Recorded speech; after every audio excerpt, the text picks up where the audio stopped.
మనకి తెలంగాణలో తీసుకున్నట్లయితే చాలా సస్టైనబుల్ ఉన్న సంస్థ ప్రియా పాలు. దీనికి స్టార్ట్ చేసే ముందు ఎలాంటి సవాళ్ళు ఉన్నాయి? కొన్నిసార్లు రిజెక్ట్ అయింది, 2-3 ట్యాంకర్స్ డ్రైన్ అవుట్ చేయవలసి వచ్చింది. ఛాలెంజెస్ మేము ఫేస్ చేసినాం ఇనిషియల్ రోజుల్లో.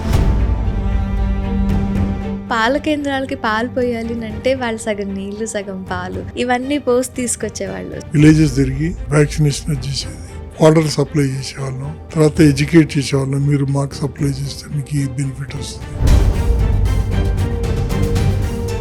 ఒక రైతు దగ్గర నుంచి పాలు తీసుకోవటానికి వాళ్ళ దగ్గర నుంచి ఎడ్యుకేషన్ లెవెల్లో ఎలాంటి ఎడ్యుకేషన్ ఇస్తూ ఉండేవాళ్ళు? ఫస్ట్ థింగ్ ఈజ్, నేను బ్యాంక్ మేనేజర్ కూడా పనిచేశాను కాబట్టి నాకు రైతుల ఇబ్బందులు కష్టాలని తెలుసు. We used to be connect to the people, educate them.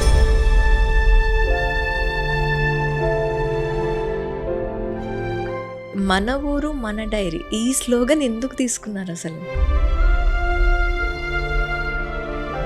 Parents పేరు మీద ట్రస్ట్ చేసి కొంతమంది డాక్టర్స్, కొంతమంది డాక్టర్స్ అయిన వాళ్ళు, ఇంజనీర్స్ అయిన వాళ్ళు ఉన్నారు.